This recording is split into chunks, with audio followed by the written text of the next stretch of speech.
Assalamualaikum warahmatullahi wabarakatuh. Yang terhormat kepada dosen pengampu mata kuliah perbankan, Bu Nurul, dan yang saya hormati teman-teman semuanya dari kelas 2E. Kami dari kelompok 4 akan mempresentasikan mengenai bab Otoritas Jasa Keuangan atau biasa disingkat dengan OJK. Sebelum masuk ke dalam materi pembahasan, saya akan memperkenalkan beberapa anggota dari kelompok 4. Yang pertama ada Desinta Dwi Fitriani, yang kedua Konita Filiza, yang ketiga Reza Dea Fitresia, yang keempat saya sendiri sebagai moderator Rian Haji Maulana, yang kelima Dazeni Magfiro. Baiklah, untuk slide yang pertama saya akan menjelaskan apa itu OJK. Otoritas Jasa Keuangan atau biasa disingkat dengan OJK adalah sebuah lembaga independen yang bebas dari campur tangan pihak atau lembaga lain. Lembaga ini memiliki fungsi, tugas, dan wewenang pengaturan pengawasan, pemeriksaan, dan penyidikan terhadap industri jasa keuangan secara terintegrasi. Baiklah, untuk slide yang selanjutnya akan dilanjutkan oleh rekan saya, Desinta. Sejarah Otoritas Jasa Keuangan.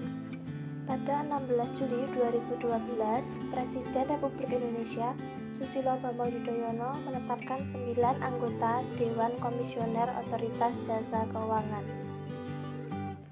termasuk 2 anggota komisioner ex officio dari Kementerian Keuangan dan Bank Indonesia.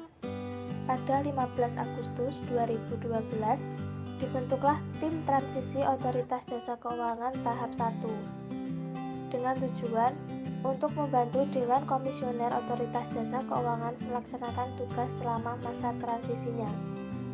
Kemudian, pada tanggal 31 Desember 2012, Otoritas Jasa Keuangan resmi bertugas dalam pengaturan dan pengawasan pasar modal dan industri keuangan non-bank.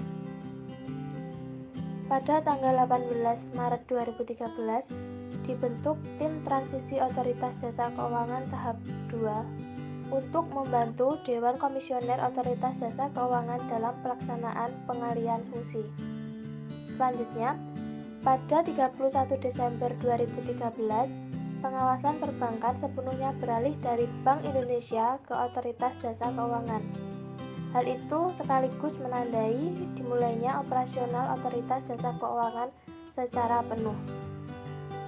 Kemudian, pada 1 Januari 2015, Otoritas Jasa Keuangan mulai bertugas dalam pengaturan dan pengawasan lembaga keuangan mikro atau LKM. Visi dan misi Otoritas Jasa Keuangan. Yang pertama, visi Otoritas Jasa Keuangan yaitu dengan dibentuknya Otoritas Jasa Keuangan, diharapkan Otoritas Jasa Keuangan dapat menjadi lembaga pengawas industri jasa keuangan yang terpercaya, melindungi kepentingan konsumen dan masyarakat, dan mampu mewujudkan industri jasa keuangan menjadi pilar perekonomian nasional yang berdaya saing global, serta mampu memajukan kesejahteraan umum. Yang kedua, misi Otoritas Jasa Keuangan mewujudkan terselenggaranya seluruh kegiatan di sektor jasa keuangan secara teratur, adil, transparan, akuntabel, serta mewujudkan sistem keuangan yang tumbuh secara berkelanjutan dan stabil. Tujuan Otoritas Jasa Keuangan.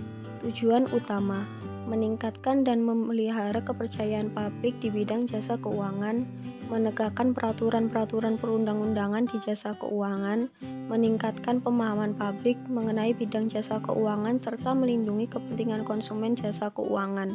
Yang kedua, tujuan umum: menjaga agar seluruh kegiatan di sektor jasa keuangan dapat terselenggara secara teratur, adil, transparan, dan akuntabel, mampu mewujudkan sistem keuangan yang tumbuh secara berkelanjutan dan stabil, mampu melindungi kepentingan konsumen dan masyarakat.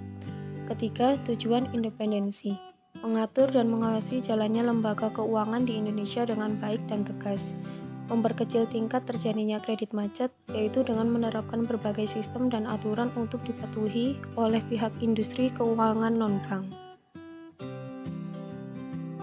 Tugas Otoritas Jasa Keuangan. OJK melaksanakan tugas pengaturan dan pengawasan terhadap kegiatan jasa keuangan di sektor perbankan serta non-perbankan, kegiatan jasa keuangan di sektor pasar modal, dan kegiatan jasa keuangan di sektor perasuransian, dana pensiun, lembaga pembiayaan, dan lembaga jasa keuangan lainnya. Wewenang Otoritas Jasa Keuangan. Untuk melaksanakan tugas pengaturan, OJK mempunyai wewenang. Yang pertama, menetapkan peraturan pelaksanaan undang-undang. Yang kedua, menetapkan peraturan perundang-undangan di sektor jasa keuangan. Yang ketiga, menetapkan peraturan dan keputusan OJK. Yang keempat, menetapkan peraturan mengenai pengawasan di sektor jasa keuangan. Yang kelima, menetapkan kebijakan mengenai pelaksanaan tugas OJK. Dan yang keenam, menetapkan peraturan mengenai tata cara penetapan pemerintah tertulis terhadap lembaga jasa keuangan dan pihak tertentu. Wewenang Otoritas Jasa Keuangan. Untuk melaksanakan tugas pengawasan, OJK mempunyai wewenang. Yang pertama, menetapkan kebijakan operasional pengawasan terhadap kegiatan jasa keuangan. Yang kedua, mengawasi pelaksanaan tugas pengawasan yang dilaksanakan oleh kepala eksekutif. Yang ketiga, memberikan perintah tertulis kepada lembaga jasa keuangan dan pihak tertentu. Keempat, melakukan penunjukan pengelola statuter. Dan yang kelima, menetapkan penggunaan pengelola statuter. Fungsi Otoritas Jasa Keuangan. Yang pertama, menyelenggarakan sistem pengaturan dan pengawasan pada seluruh aktivitas dalam sektor jasa keuangan, seperti sektor modal, pasar uang, dan sektor industri keuangan non-bank atau IKNB.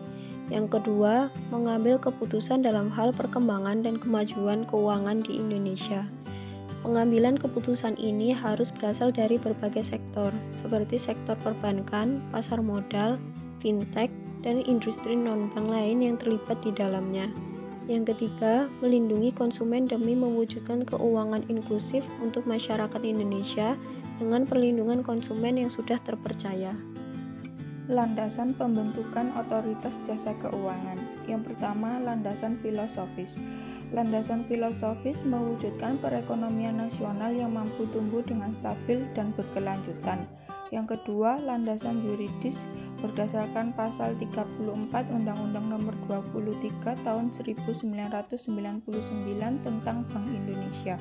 Dan yang ketiga, landasan sosiologis. Globalisasi dalam sistem keuangan dan pesatnya kemajuan di bidang teknologi dan informasi serta inovasi finansial telah menciptakan sistem keuangan yang sangat kompleks dan dinamis. Slide selanjutnya yaitu asas-asas OJK. 1. Asas independensi. Independensi dalam pengambilan keputusan dan pelaksanaan fungsi, tugas, dan wewenang OJK. 2. Asas kepastian hukum. Asas dalam negara hukum yang mengutamakan landasan peraturan perundang-undangan. 3. Asas kepentingan umum. Asas yang membela dan melindungi kepentingan konsumen dan masyarakat serta memajukan kesejahteraan umum. 4. Asas keterbukaan. Asas yang membuka diri terhadap hak masyarakat untuk memperoleh informasi yang benar, jujur, dan tidak diskriminatif tentang penyelenggaraan OJK. 5. Asas profesionalitas. Asas yang mengutamakan keahlian dalam pelaksanaan tugas dan wewenang Otoritas Jasa Keuangan. 6. Asas integritas. Asas yang berpegang teguh pada nilai-nilai moral dalam setiap tindakan dan keputusan yang diambil dalam penyelenggaraan OJK. 7. Asas akuntabilitas. Asas yang menentukan bahwa setiap kegiatan dan hasil akhir dari setiap kegiatan penyelenggaraan OJK harus dapat dipertanggungjawabkan kepada publik. Kesimpulan dari materi di atas yaitu,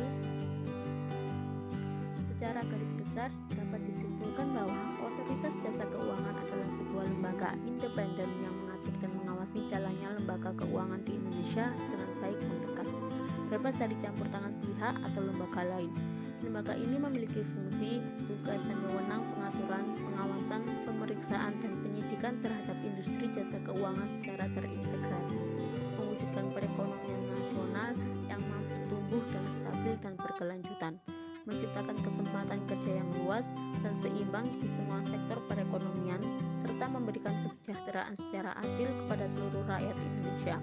Asas yang mengutamakan keahlian dalam pelaksanaan tugas dan wewenang Otoritas Jasa Keuangan dengan tetap berlandaskan pada kode etik dan ketentuan peraturan perundang-undangan. Demikian presentasi dari kelompok 4 mengenai otoritas jasa keuangan. Mungkin ada masukan atau pertanyaan dari Bu Nurul ataupun teman-teman, kami persilahkan.